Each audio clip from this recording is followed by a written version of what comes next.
ప్రభుత్వ కార్యాలయాలకు సంబంధించి అన్నీ కూడా ఒకే దగ్గర కేంద్రీకరించబడడం భవిష్యత్తులో కూడా ఇబ్బందికరంగానే ఉంటుందని భావించిన గత ముఖ్యమంత్రి జగన్మోహన్ రెడ్డి గారు లీగల్ కార్యాలయానికి సంబంధించి వీటన్నిటిని కర్నూలులో ఏర్పాటు చేయాలని చెప్పి నిర్ణయం తీసుకొని హైకోర్టును కర్నూలులో ఏర్పాటు చేస్తామని చెప్పి ప్రకటించి and Lokayukta, human rights commission ఇవన్నీ కూడా కర్నూలులోనే ఏర్పాటు చేశారు. సరే, ఇప్పుడు చంద్రబాబు నాయుడు గారి సర్కార్ అక్కడ ఉన్నటువంటి హైకోర్టుని మళ్ళీ ఇక్కడ అంటే అక్కడ ఏర్పాటు చేయాలన్న హైకోర్టు నిర్ణయం నుంచి వాళ్ళు వెనక్కి వెళ్ళి అమరావతిలోనే కంటిన్యూ చేస్తామని చెప్పి ఇప్పటికే ప్రకటించేశారు.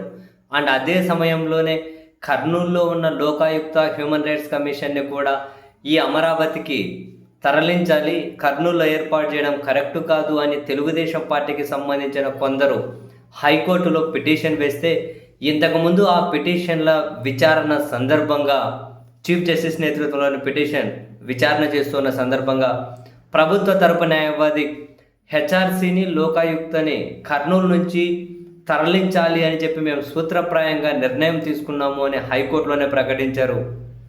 అప్పుడు దాని మీద మనం కూడా తీవ్రంగానే అబ్జెక్ట్ చేసుకుంటూ వీడియో చేసాం, మాట్లాడుకున్నాం. అండ్ చాలామంది దీన్ని అబ్జెక్ట్ చేశారు కూడా. ఆల్రెడీ అక్కడ ఏర్పాటై స్టార్ట్ అయ్యి ప్రారంభమైన వాటిని తీసుకెళ్లడం ఏంటి అని. అయితే ఇంట్రెస్టింగ్ ఏంటి అంటే తాజాగా ఇదే పిటిషన్ మీద హైకోర్టులో విచారణ జరిగితే ప్రభుత్వం తన నిర్ణయాన్ని వెనక్కి అంటే తన నిర్ణయం మీద యూటర్న్ తీసుకొని కర్నూలు నుంచి తరలించాలి అన్న నిర్ణయాన్ని వాళ్ళు వెనక్కి తీసుకొని ఆ రెండింటిని లోకాయుక్త, హెచ్ఆర్సీ ఈ రెండింటిని కర్నూలులోనే కొనసాగించాలి అని చెప్పి మేము నిర్ణయం తీసుకున్నాము అని ప్రభుత్వ న్యాయవాది హైకోర్టుకు చెప్పారు.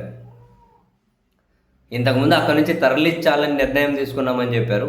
ఇప్పుడు దాని నుంచి యూటర్న్ తీసుకొని లేదు అక్కడే కొనసాగించాలి అని చెప్పి నిర్ణయం తీసుకున్నాము అని తాజాగా హైకోర్టుకు చెప్పారు. సో దాదాపు ఈ పిటిషన్ అండ్ అక్కడి నుంచి తరలించాలని వేసిన పిటిషన్ ముగించేయచ్చు.